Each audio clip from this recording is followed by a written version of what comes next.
What is your struggle about sa pagkatao mo at anong naging epekto nito sa buhay mo nung nag-out ka na? Siguro po, as I view it, kasi po parang mahirap na pa rin po mag-come out dito sa mundo, mag-come out sa mga friends mo, sa families mo. Pero kapag nag-come out ka na po kasi, the world is gonna label you and it's gonna categorize you into these sort of stereotypes na makikita mo.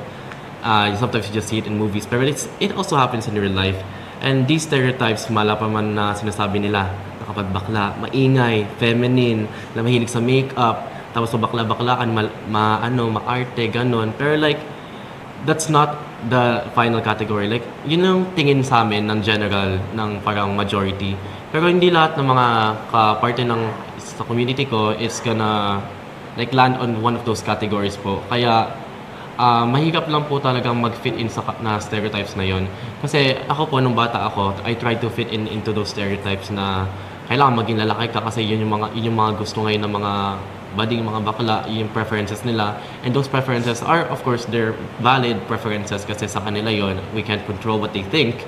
Pero it's still a struggle to try to fit into something that you're not supposed to be fitted in.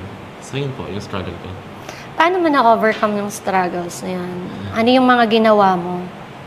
Actually, it's more on just battling against yourself and just accepting na sometimes those stereotypes are just there for practical use and parang they just label themselves as those stereotypes para mas madadalian sila and that fits the majority of them. Pero like, you don't have to conform into something that you're not po. So don't try to conform into something you're not trying to be.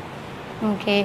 And yung kasabihan nga na as long as wala kang inaapakang tao, kumbaga, minsan kasi may mga tao na parang ang dami nilang sinasabi about sa'yo or sa ibang tao. Pero as long as yung kailangan nating panindigan is as long as wala tayong ginagawang masama sa kanila, 'di ba?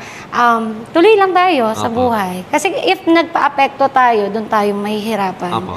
And maapektuhan yung mental health natin. Kaya nga, always prioritize yourself din po talaga sa mga situations na yan. So, yun po. So,